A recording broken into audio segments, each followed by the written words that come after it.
April 16, 1874. Lake City, Colorado. Population 847.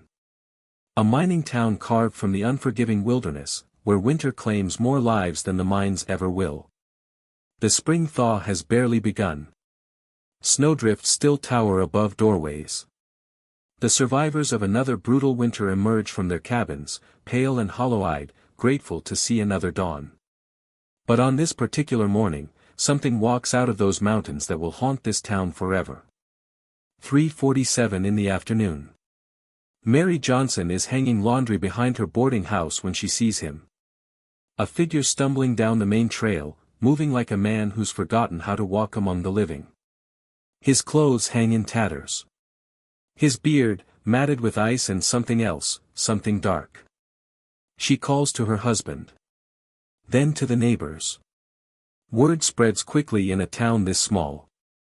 By the time the stranger reaches the general store, half of Lake City has gathered to watch. They've seen prospectors return from the wilderness before, broken men, defeated men, men driven mad by isolation and cold. But this is different. The man's name is Alferd Packer. 42 years old. Self-proclaimed wilderness guide. 2 months ago, he led 5 men into the San Juan Mountains, promising them a shortcut to the gold fields. He assured them he knew these mountains like his own backyard. He swore he could keep them safe. Now he stands alone in the doorway of Slumgoyan's general store, swaying on his feet, clutching a leather pouch against his chest like it contains his very soul. Store owner Henry Clay approaches him, offers him food, asks him about his companions. Packer's response chills the blood of everyone within earshot. "They're gone," he whispers. "All of them. The mountains took them." But Henry Clay notices something strange. For a man who's supposedly been starving in the wilderness for weeks, Alferd Packer looks remarkably well fed. His cheeks still hold color. His hands are steady. And that pouch he's guarding so carefully. When Clay finally convinces Packer to open it, the contents send several women fleeing from the store. Inside are strips of dried meat, carefully preserved, methodically cut. But this isn't venison. This isn't elk or bear. Dr. Samuel Morrison, the town's physician, examines the pieces with shaking hands. His verdict changes everything. "This is human flesh," Morrison announces. The words hang in the air like smoke from a funeral pyre. Human flesh. Preserved. Consumed.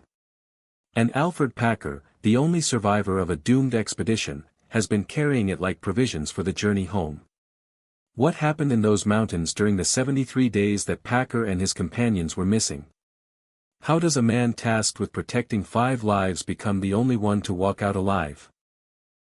And why, when the search parties finally locate the campsite 2 months later, do they find evidence of something far worse than simple survival cannibalism? This is the story of America's most infamous case of cannibalism. But it's also the story of something much deeper, the thin line between civilization and savagery, between leadership and betrayal, between the will to survive and the choice to kill. 6 men entered those mountains in February of 1874. Only 1 emerged. And the truth of what happened to the other 5 would take decades to uncover. Welcome to the tale of Alferd Packer, the Colorado cannibal. If you're fascinated by stories of survival, mystery, and the darker chapters of American history, make sure to subscribe and hit that notification bell. This is just the beginning of a tale that will challenge everything you think you know about human nature. And don't forget to share your thoughts in the comments below. How far would you go to survive? Keep that question in mind as our story unfolds. To understand what happened in those mountains, we must first understand the world that created Alferd Packer. Colorado Territory, 1874. A land where fortunes are made and lost with the strike of a pickaxe, where men abandon everything they've ever known for the promise of gold gleaming in a mountain stream. The Colorado Gold Rush has been raging for 15 years, drawing thousands of hopeful souls into some of the most treacherous terrain on the continent. The San Juan Mountains, a jagged spine of peaks that scrape the sky at over 14,000 feet, have claimed more lives than they've yielded riches. Winter here doesn't just arrive, it descends like a hammer, trapping anyone foolish enough to be caught unprepared. Law enforcement is scarce, medical help even scarcer. A man's word is his bond, and his survival depends entirely on his own cunning and the reliability of those he chooses to trust. This is a world where a guide's reputation can mean the difference between reaching your destination and becoming another unmarked grave in the wilderness. And it's into this world that our story's protagonist steps, a man whose reputation precedes him, though not in the way he might prefer. Alferd G. Packer. Born January 21, 1842, in Allegheny County, Pennsylvania. The seventh of 10 children in a family that knew hardship intimately. His father, a farmer struggling to feed his large brood, watched helplessly as young Alferd developed what the family called a wandering spirit, though others might have chosen less charitable words. By age 16, Packer had already tried his hand at farming, failed spectacularly, and set his sights westward. The Civil War interrupted his plans when he enlisted with the 16th U.S. Infantry in 1862. Military records describe him as an adequate soldier, though his superiors noted a troubling pattern. Packer possessed an unusual talent for finding his way out of dangerous situations while his comrades weren't quite so fortunate. After the war, Packer drifted through various occupations: farm laborer, railroad worker, occasional prospector. But it was his self-proclaimed expertise as a wilderness guide that would eventually seal his fate. By 1873, he'd established himself in the Colorado Territory, advertising his services to anyone brave enough, or foolish enough, to venture into the high country during winter months. Those who'd employed Packer's services before told conflicting stories. Some praised his knowledge of mountain trails and survival skills. Others whispered about missed rendezvous points, unexplained delays, and a disturbing habit of returning from expeditions with fewer men than he'd started with. But in a territory where reliable guides were scarce, even questionable experience was better than none at all. What no one knew was that Alferd Packer was carrying secrets, dark chapters from his past that he'd managed to bury beneath layers of frontier charm and manufactured credentials. Secrets that would soon resurface in the most horrific way imaginable. November 1873. Provo, Utah Territory. The town's saloons and boarding houses buzz with the usual collection of prospectors, drifters, and dreamers preparing for another season in the goldfields. Among them, 5 men whose paths are about to intersect with Alferd Packer's in the most tragic way possible. Shannon Wilson Bell, at 65, the oldest of the group. A seasoned prospector from Wisconsin who'd spent the better part of 2 decades chasing gold across the western territories. Bell had survived claim jumpers, flash floods, and harsh winters that had killed younger men. He possessed the kind of hard-earned wisdom that comes from outlasting the odds time and again. James Humphrey, 40 years old, a butcher by trade from Philadelphia who'd abandoned his family business for the promise of western riches. Humphrey carried himself with the quiet confidence of a man accustomed to working with sharp instruments and making quick, decisive cuts. Frank Miller, the group's carpenter and practical thinker. At 37, Miller had built everything from cabins to coffins across 3 territories. His hands could craft shelter from raw timber or fashion tools from scrapped metal, skills that would prove invaluable in the wilderness, if he lived long enough to use them. George California Noon, a former soldier and miner whose nickname reflected his origins rather than his current luck. At 30, Noon possessed the restless energy of someone still convinced his fortune lay just beyond the next mountain range. And finally, Israel Swan, youngest of the group at just 27 years old. Swan carried the enthusiasm of inexperience, the dangerous optimism of someone who'd never watched winter kill with methodical precision. 5 men. Different backgrounds, different dreams, but united by a common goal, to reach the Colorado goldfields before the spring rush drove up claim prices. What they needed was a guide familiar with the winter routes through the San Juan Mountains. What they found was Alferd Packer. Packer approached the group on a cold November evening in Murphy's saloon, introducing himself as an experienced mountain guide who knew secret trails that could cut weeks off their journey. He spoke with the practiced confidence of someone who'd made this pitch before, describing routes through passes that others considered impassable in winter, promising safe passage to the Colorado goldfields for the modest fee of $75 per man. What he didn't mention were the 3 previous expeditions he'd guided into those same mountains, expeditions where not everyone had returned, where explanations for missing men remained vague and troubling. The 5 prospectors, eager to beat the spring rush and desperate for reliable guidance, saw only what Packer wanted them to see, a weathered frontiersman with intimate knowledge of the terrain they needed to cross. They shook hands on the deal that very night, agreeing to depart within the week.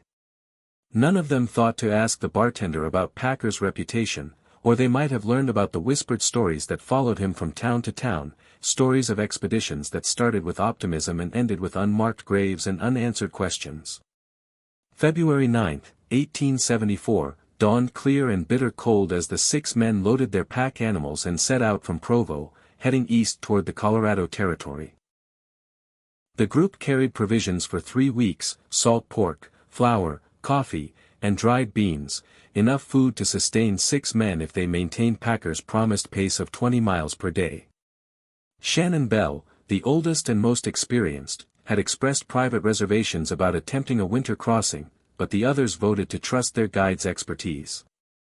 Packer assured them he'd made this journey dozens of times before, that he knew every water source, every sheltered campsite, every pass that remained navigable even in the depths of winter.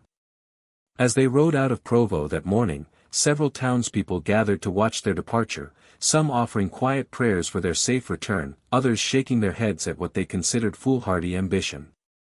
Old-timer Jake Morrison, who'd been prospecting these mountains since the 1850s, called out a final warning to the group: "Those peaks don't forgive mistakes, boys.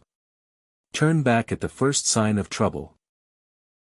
Packer laughed off the concern, telling his companions that Morrison was simply trying to discourage competition for the best claims. The first week of travel proceeded without incident, the group making steady progress across relatively flat terrain toward the foothills of the San Juan Range. Packer proved knowledgeable about water sources and camping spots, and his confidence seemed justified by their smooth progress. But on February 16, exactly 1 week into their journey, the weather began to change.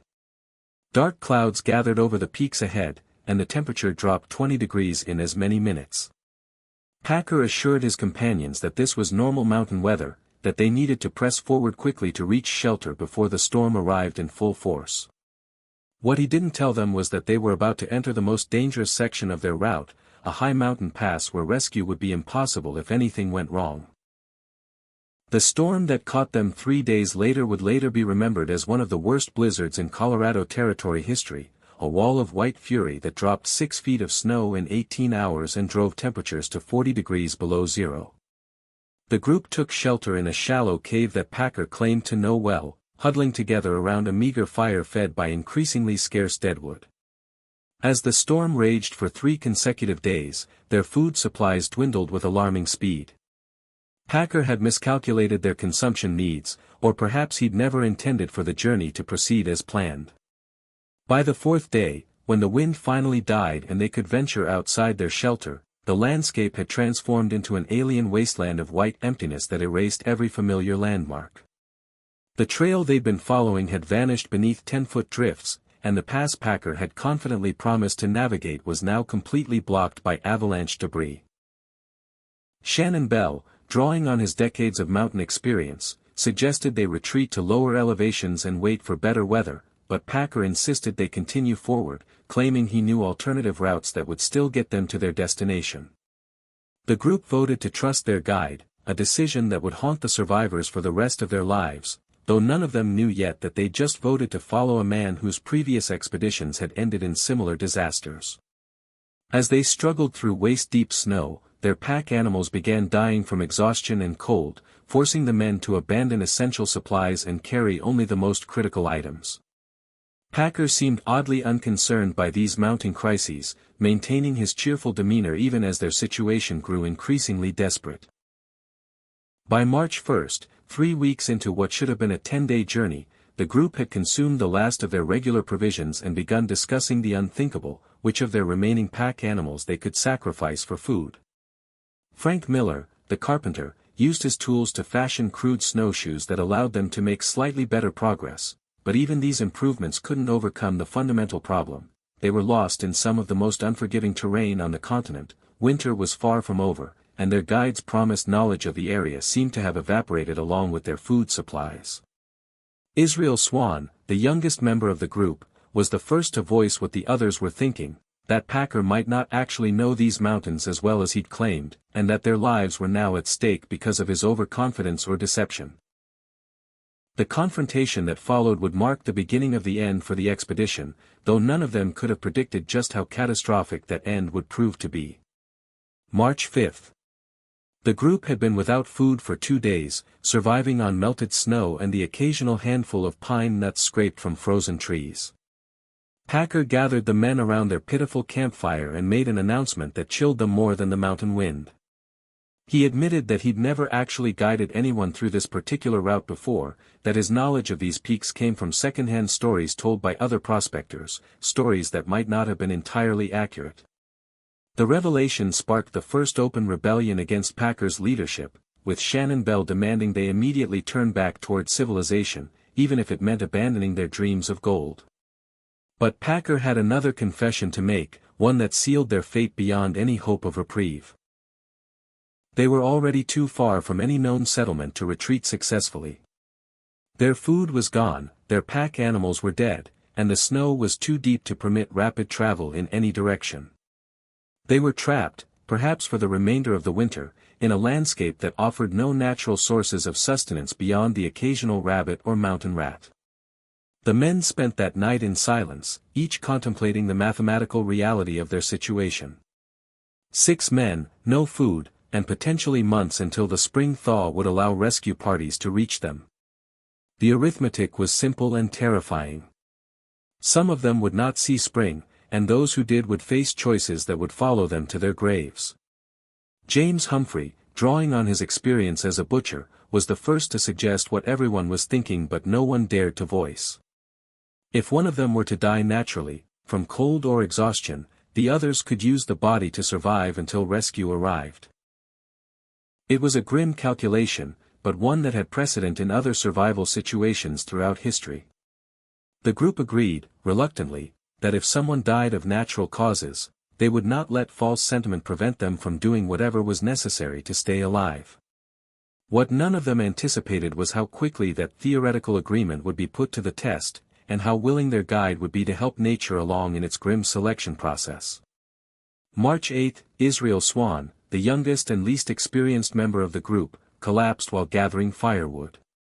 The combination of exhaustion, exposure, and starvation had finally overwhelmed his young body. Frank Miller, who had medical training from his time in the war, examined Swan and pronounced him near death. The boy was conscious but failing rapidly, his breathing shallow and labored, his skin taking on the waxy pallor that mountain men recognized as the precursor to death. The group gathered around Swan's makeshift bedroll, offering what comfort they could while privately calculating how long his body might sustain them. Packer seemed particularly interested in these calculations, asking Miller detailed questions about when Swan might expire and how quickly they would need to act to preserve the meat in the mountain cold. There was something in Packer's tone, an eagerness that made Shannon Bell increasingly uncomfortable, though he couldn't yet articulate his concerns. Swan died shortly before dawn on March 9, his body simply giving up its struggle against the relentless cold.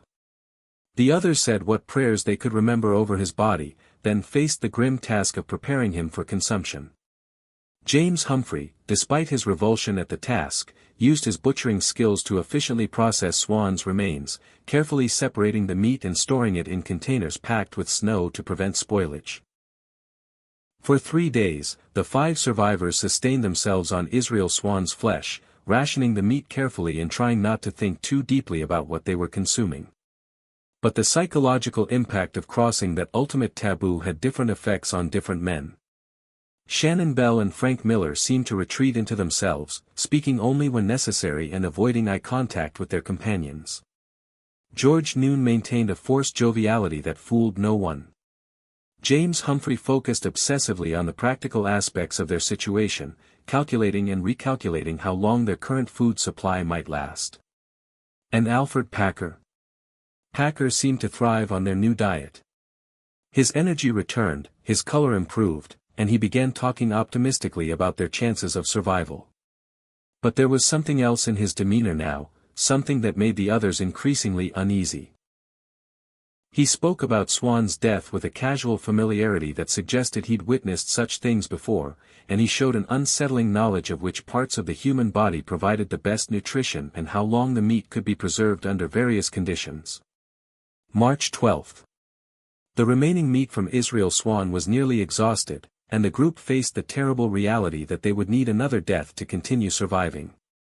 Shannon Bell, weakened by weeks of starvation and the psychological trauma of their situation, seemed the most likely candidate. At 75 years old, he was struggling more than the others with the physical demands of their circumstances. But Bell was also the most experienced outdoorsman among them, the one most likely to find a way out of their predicament if given time.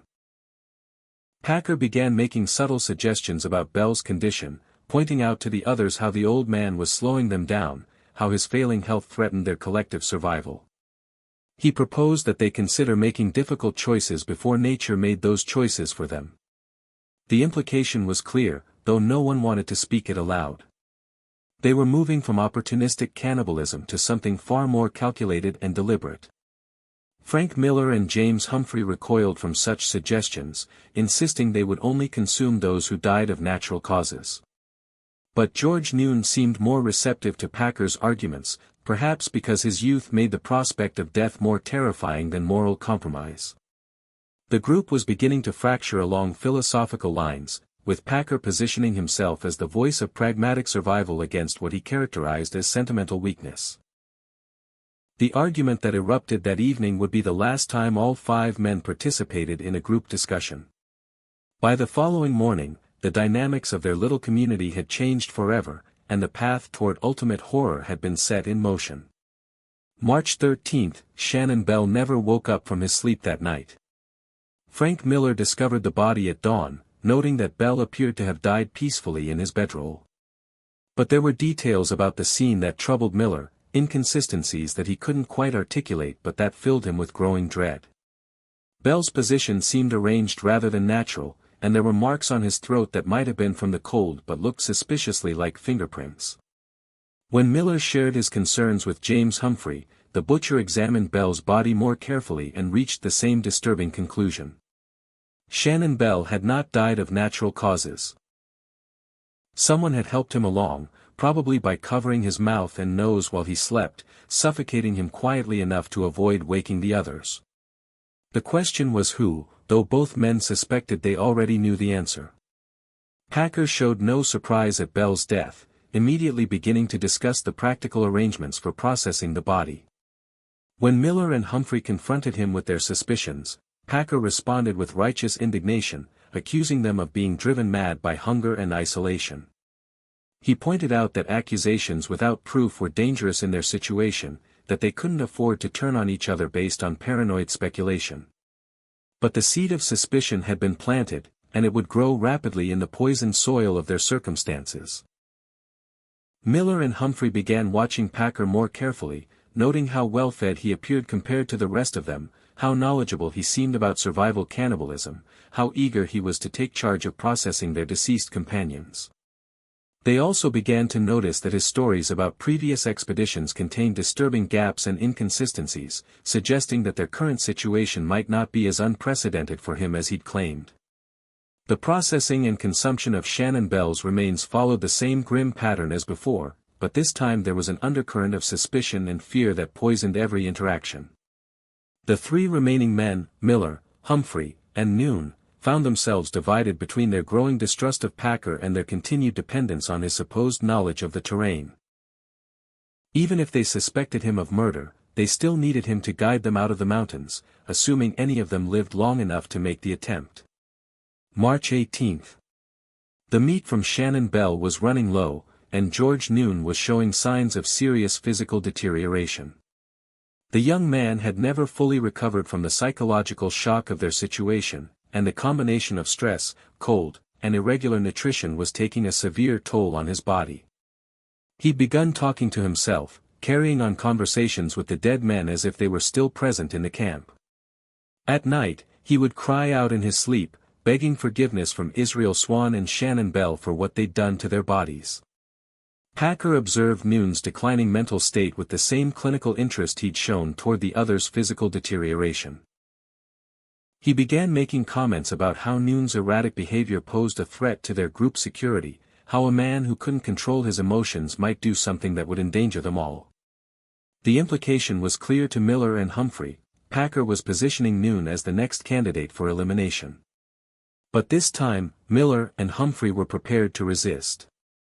They'd spent days discussing their suspicions about Bell's death, and they'd reached the conclusion that Packer was systematically murdering his companions to ensure his own survival. They confronted him directly, accusing him of being a cold-blooded killer who'd been planning this outcome from the beginning of their journey. Packer's response was swift and violent. Rather than deny their accusations, he attacked Miller with a camping hatchet, striking him in the head and killing him instantly. Humphrey, shocked by the sudden assault, tried to flee but was brought down by a second blow from behind. George Noon, already weakened and disoriented, offered no resistance when Packer turned the weapon on him. In the space of 5 minutes, Alferd Packer had transformed from guide to sole survivor, standing over the bodies of 3 men he'd just murdered in cold blood. The mask of civilization had finally slipped completely away, revealing the predator that had been hiding underneath all along. For the next month, Packer lived alone at the remote campsite, systematically consuming the bodies of his victims. He showed no signs of remorse or psychological disturbance, approaching the task of butchering and preserving human flesh with the same methodical efficiency that James Humphrey had once applied to animal carcasses.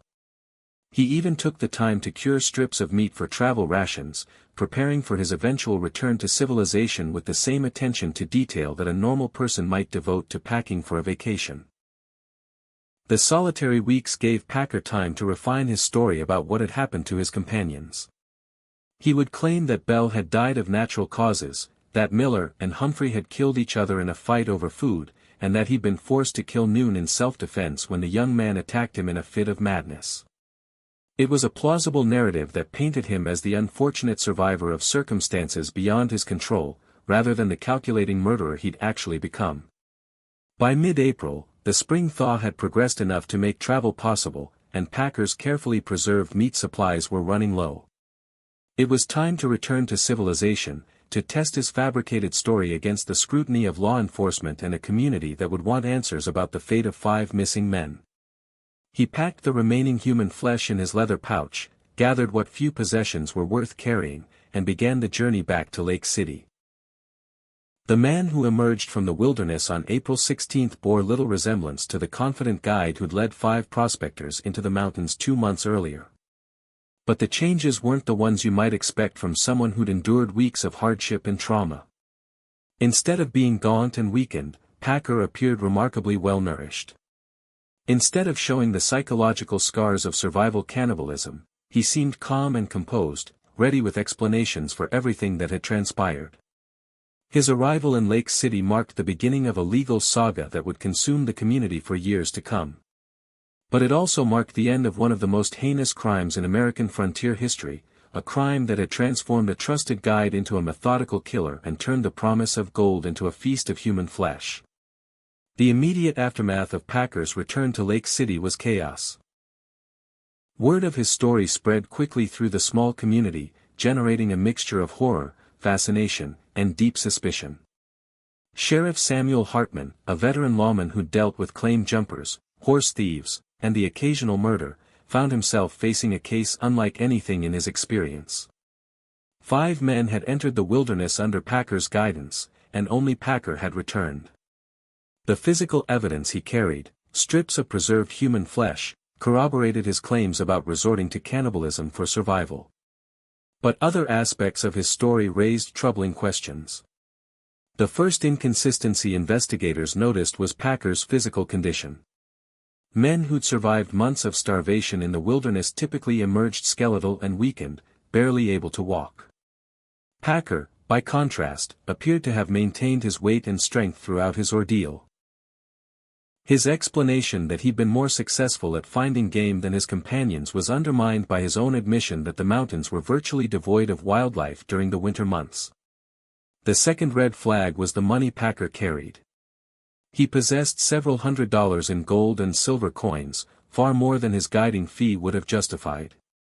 When questioned about the source of these funds, Packer claimed his companions had given him their money for safekeeping before they died. But investigators found it suspicious that 5 desperate men would part with their life savings rather than using it to purchase supplies or hire additional help. The third concern was Packer's demeanor. Rather than showing the psychological trauma that survival cannibalism typically produced, he seemed remarkably composed and matter-of-fact about his experiences. He spoke about consuming human flesh with the casual tone someone might use to describe eating venison, showing none of the revulsion or emotional disturbance that characterize genuine survivors of such ordeals. Sheriff Hartman organized a search party to locate the campsite where Packer claimed the deaths had occurred. The expedition, launched in early May when the snow had melted enough to permit access to the high country, would uncover evidence that transformed suspicion into certainty. What they found at the remote location contradicted virtually every aspect of Packer's carefully constructed narrative. The bodies of Shannon Bell, Frank Miller, James Humphrey, and George Noon were discovered arranged around a cold fire pit, but their condition told a story very different from the one Packer had provided. Rather than showing signs of natural death or mutual violence, the remains bore clear evidence of deliberate murder. Each man had suffered massive head trauma from what appeared to be a bladed weapon, probably the camping hatchet that was found nearby with dried blood still clinging to its edge. Even more damning was the systematic way the bodies had been butchered. This wasn't the desperate, haphazard work of starving men trying to survive, but the methodical processing that suggested experience and forethought. The cuts were clean and efficient, designed to maximize the yield of usable meat while minimizing waste. Whoever had done this work possessed detailed knowledge of human anatomy and considerable skill with cutting tools. The discovery that shattered Packer's story completely was the presence of Israel Swan's personal effects scattered around the campsite. According to Packer's account, Swan had died first and been consumed by the entire group. But the evidence suggested that Swan had been killed at the same time as the others, probably during the same violent confrontation that had claimed all 5 lives. Sheriff Hartman returned to Lake City with enough evidence to arrest Alferd Packer for murder, but by the time the search party reached town, their suspect had vanished. Packer had apparently sensed that his story was unraveling and decided to disappear rather than face the consequences of his actions. He would remain a fugitive for the next 9 years, living under assumed names and constantly moving to stay ahead of the law. The manhunt for Alferd Packer became one of the most famous fugitive cases of the era, generating newspaper headlines across the country and inspiring countless stories about the Colorado cannibal. Wanted posters bearing his description were distributed throughout the Western Territories, and rewards were offered for information leading to his capture. But Packer proved remarkably adept at evading detection, using his knowledge of wilderness areas and frontier communities to maintain his freedom far longer than anyone thought possible. During his years as a fugitive, Packer worked as a ranch hand, prospector, and occasional guide under various aliases.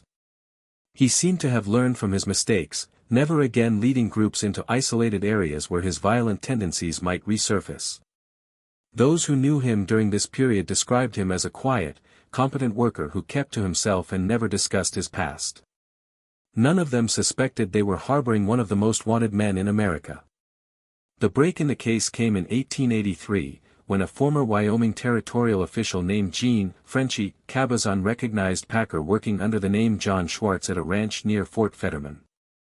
Cabazon had been familiar with the Packer case from his law enforcement days and was certain he'd identified the notorious fugitive. He contacted Colorado authorities, and within weeks a team of U.S. Marshals was dispatched to make the arrest. Packer offered no resistance when the marshals confronted him at the ranch. After 9 years of looking over his shoulder, he seemed almost relieved to have the chase finally end. He was transported back to Colorado in shackles, arriving in Lake City to find a community that had never forgotten the horrific crimes committed in their mountains. The case had become a defining moment in the town's history, and residents were eager to see justice finally served. The trial of Alferd Packer began in April 1883, nearly 10 years after the murders had been committed. The prosecution, led by District Attorney J.B. Melvin, presented a methodical case that relied heavily on the physical evidence discovered at the campsite. They argued that Packer had planned the murders from the beginning, that his reputation as a guide was largely fabricated, and that he'd used his position of trust to lead 5 innocent men to their deaths. The defense, hampered by the overwhelming evidence against their client, attempted to portray Packer as a victim of circumstances who'd been forced to kill in self-defense. They claimed that the other members of the expedition had turned violent when their food ran out, that Packer had acted to protect himself from men driven mad by hunger and desperation. It was a difficult argument to make in the face of the forensic evidence, but it represented their only hope of avoiding a death sentence. The testimony that proved most damaging to Packer's case came from his own mouth. Against his lawyer's advice, he insisted on taking the stand to tell his version of events. But his story, which had evolved considerably since his original statements in 1874, contained numerous contradictions and implausible details. When pressed by the prosecution, he became defensive and evasive, creating the impression that he was hiding far more than he was revealing. The jury deliberated for less than 2 hours before returning a verdict of guilty on all counts. Judge Melville Jerry, in pronouncing the sentence, delivered words that would become legendary in Colorado legal history. There were 7 Democrats in Hinsdale County, but you voracious man-eating son of a bitch, you ate 5 of them, thereby depriving me of my Democratic majority. I sentence you to be hanged by the neck until you are dead, dead, dead, and may God have mercy on your soul. The colorful language of the sentencing made headlines across the country, but the death sentence would never be carried out. Packer's lawyers immediately filed appeals, arguing that the original murder charges had been filed under territorial law that was no longer valid after Colorado achieved statehood. The legal technicalities tied up the case for years, during which time public sentiment began to shift in Packer's favor. By the 1890s, many people had begun to view Packer less as a cold-blooded killer and more as a symbol of frontier survival. His case had coincided with the closing of the American frontier, and there was a growing nostalgia for the harsh realities of Western life. Some argued that Packer had been unfairly demonized for doing what any man might do when faced with starvation and death. In 1901, Packer's sentence was commuted to 40 years in prison, and he was paroled in 1907 after serving 18 years behind bars. He spent his remaining years living quietly in the Denver area, working odd jobs and avoiding publicity whenever possible. He died in 1907, taking with him the complete truth about what had happened in those mountains more than 30 years earlier. Modern forensic analysis of the evidence has largely confirmed the prosecution's original theory of the case. The victims' remains show clear signs of deliberate murder rather than death from natural causes or mutual violence. The systematic butchering of the body suggests someone with considerable experience in processing meat, consistent with Packer's background and the efficiency of his work. Perhaps most telling, isotope analysis of bone samples indicates that Packer had been consuming human flesh for a much longer period than his story suggested, implying that he'd killed his companions much earlier in their ordeal than he'd claimed. The case of Alferd Packer remains a landmark in American criminal history, not just for its gruesome details but for what it reveals about the psychology of survival and the thin veneer of civilization that separates order from chaos. Modern criminal psychologists who have studied the case believe that Packer exhibited classic signs of psychopathy, a personality disorder characterized by lack of empathy, manipulative behavior, and an inability to form genuine emotional connections with others.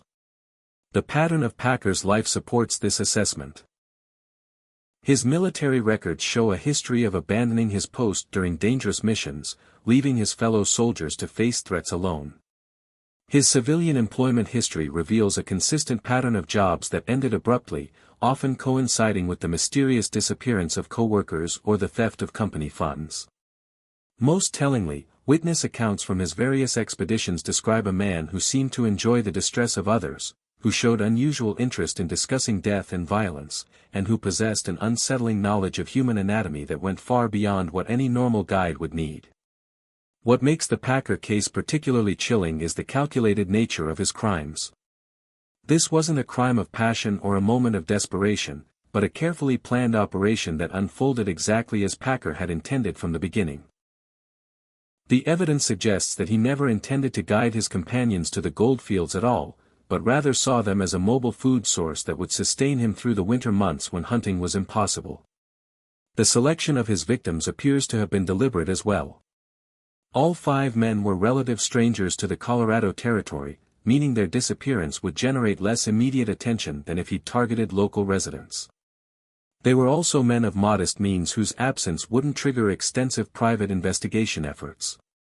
Most importantly, they were all experienced outdoorsmen who possessed skills and equipment that Packer could use after killing them, essentially allowing him to upgrade his own survival capabilities by eliminating his companions. The location where Packer led his victims was also carefully chosen. The remote campsite was situated in an area that would be completely inaccessible to rescue parties during winter months, ensuring that no one would stumble upon the crime scene until spring. The site was also far enough from established trails that even experienced trackers would have difficulty locating it without specific knowledge of its whereabouts. Packer had essentially created the perfect killing ground, a place where he could commit murder with virtual impunity. Perhaps most disturbing of all was Packer's behavior during and after the murders. Witnesses who encountered him in the weeks following his return described a man who seemed genuinely proud of his accomplishment, who spoke about survival cannibalism with the enthusiasm of someone discussing a successful hunting trip. He showed no signs of trauma, guilt, or psychological disturbance that would be expected from someone who'd been forced to consume human flesh to survive. Instead, he appeared energized and confident, as if the experience had somehow validated his view of himself as superior to ordinary moral constraints. The 9 years Packer spent as a fugitive provide additional insight into his character. Rather than fleeing to remote areas where he could disappear completely, he chose to remain in populated regions where he could continue to interact with potential victims. During this period, several unexplained disappearances occurred in areas where Packer was known to be working, though none could be definitively linked to him. The pattern suggests that his cannibalistic behavior wasn't an isolated incident brought on by extreme circumstances, but rather a fundamental aspect of his personality that he'd learned to control and conceal. The legal proceedings that followed Packer's capture revealed the limitations of the 19th-century justice system when dealing with crimes of unprecedented brutality. The judges and attorneys involved in the case had no psychological framework for understanding serial murder or the kind of calculated predatory behavior that Packer represented. They approached the case as if it were a conventional murder motivated by greed or passion, missing the deeper pathology that had actually driven the crimes. This misunderstanding contributed to the romanticization of Packer that began during his imprisonment and continued long after his death. By focusing on the survival aspects of his story rather than the predatory planning that preceded the murders, popular culture transformed him from a calculating killer into a folk hero who'd done whatever was necessary to stay alive. This transformation was aided by Packer's own carefully crafted public persona, which emphasized his frontier skills and downplayed the systematic nature of his crimes. The true victims of this romanticization were the 5 men whose lives Packer had deliberately ended. Shannon Bell, the experienced prospector who'd survived decades in the wilderness only to be murdered by a man he trusted to keep him safe. James Humphrey, the Philadelphia butcher who'd come west seeking a better life and instead found himself processed like the animals he'd once slaughtered for a living. Frank Miller, the skilled carpenter whose hands could build anything but couldn't protect him from the hatchet that ended his life. George Noon, the young soldier whose military training proved useless against an enemy who attacked without warning or honor. And Israel Swan, barely 27 years old, whose enthusiasm for Western adventure was extinguished in the cold darkness of a Colorado mountain cave. These weren't faceless victims in a survival story, but real people with families, dreams, and futures that Alferd Packer stole for his own twisted purposes. Each had entrusted their life to a man who viewed them not as companions but as prey, who had calculated their worth in terms of how many meals their bodies would provide. The families they left behind spent decades wondering what had happened to their loved ones, never knowing that they'd been methodically murdered and consumed by the very person they'd paid to protect them. The physical evidence discovered at the campsite tells the story of their final moments with heartbreaking clarity. The defensive wounds on several of the bodies indicate that they tried to fight back when they realized what was happening. Tool marks on the bones show that they were butchered while still alive, suggesting that Packer didn't even have the mercy to ensure they were dead before beginning his grisly work. Most horrifying of all, the arrangement of the remains suggests that he forced some of the victims to watch while he killed and butchered their companions, using psychological torture to break their will to resist. Modern criminal profilers who have studied the case believe that Packer may have been responsible for many more deaths than the 5 officially attributed to him. His pattern of working as a guide in remote areas, combined with the numerous unexplained disappearances that occurred wherever he lived, suggests a decades-long career of predatory behavior that the Colorado murder simply brought to light. If this assessment is correct, then Alferd Packer ranks among the most prolific serial killers in American history, with a victim count that may have reached into the dozens. The psychological impact of the Packer case extended far beyond the immediate victims and their families. The residents of Lake City and the surrounding communities lived with the knowledge that they had welcomed a monster into their midst, that they had trusted their lives and the lives of their loved ones to a man who viewed human beings as nothing more than potential food sources. The case shattered the frontier ideal of neighborly trust and mutual dependence, replacing it with a paranoid suspicion that persisted for generations.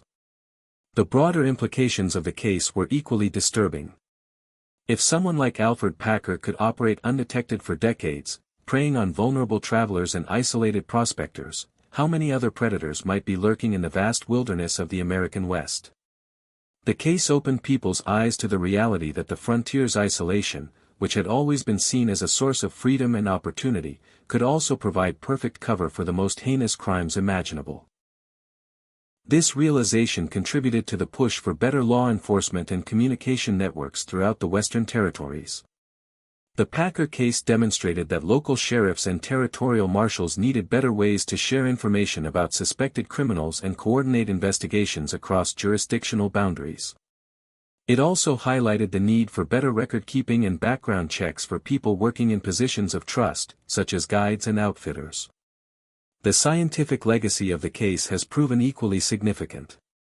The forensic analysis of the victims' remains provided some of the earliest examples of using physical evidence to reconstruct the details of a crime scene.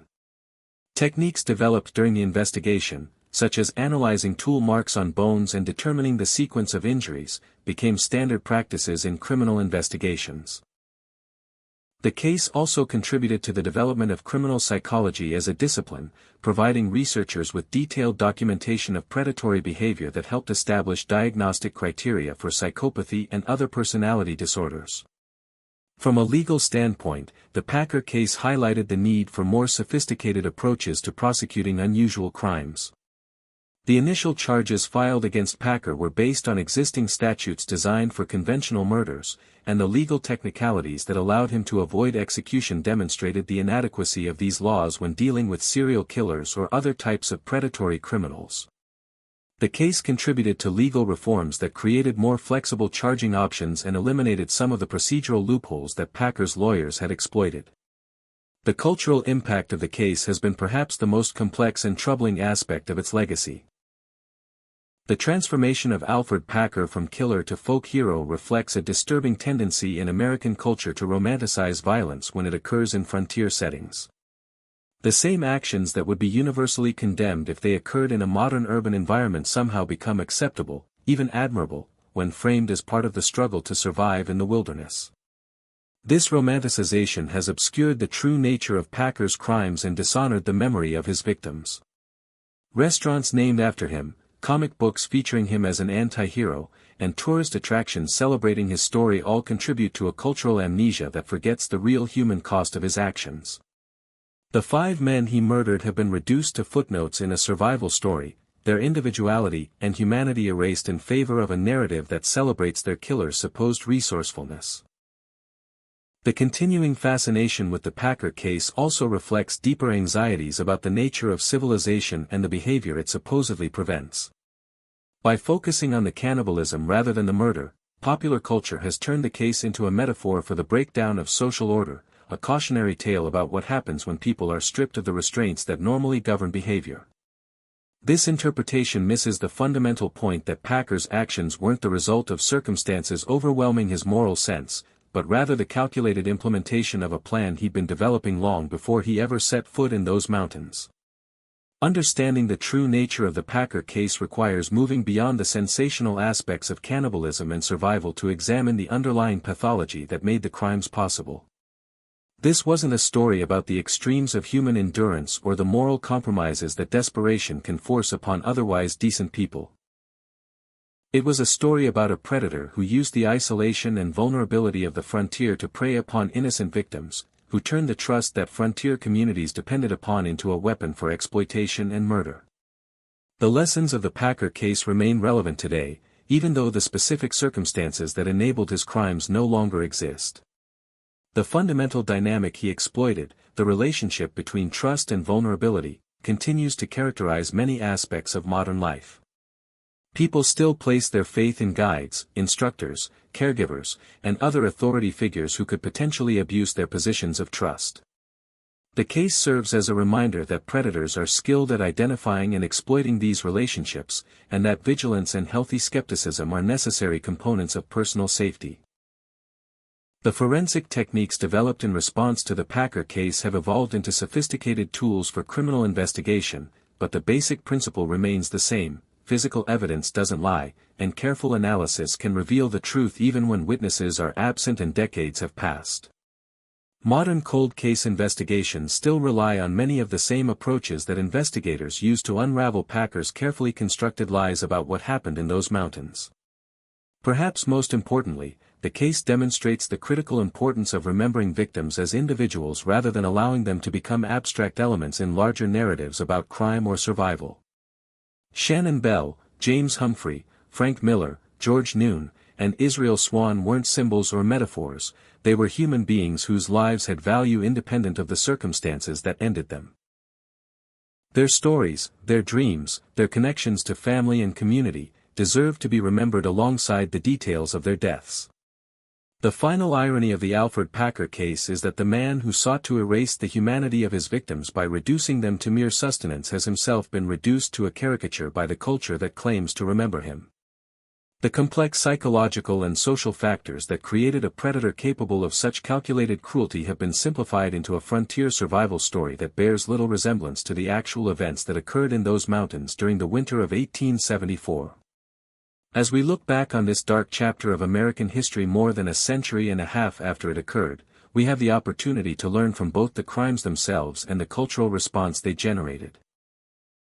We can choose to see Alferd Packer as what he actually was, a calculating predator who exploited the trust and vulnerability of innocent people, rather than as the romanticized frontier figure that popular culture has created.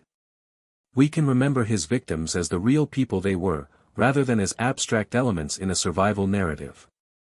And we can use the lessons of this case to better understand the ongoing threat that predators pose to vulnerable individuals and communities.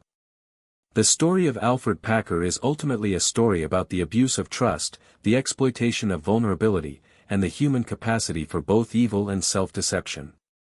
It's a story that challenges us to look beyond sensational headlines and cultural myths to confront uncomfortable truths about human nature and the societies we create.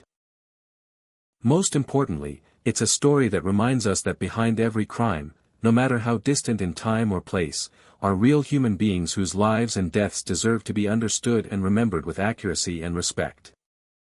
The mountains of Colorado still stand as they did in 1874, beautiful and unforgiving, indifferent to the human dramas that play out among their peaks.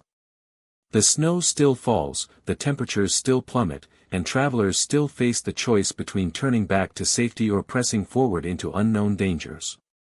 But thanks to the lessons learned from the Packer case, modern wilderness travelers are better equipped to recognize and avoid the human predators who pose a far greater threat than any natural hazard these mountains can present.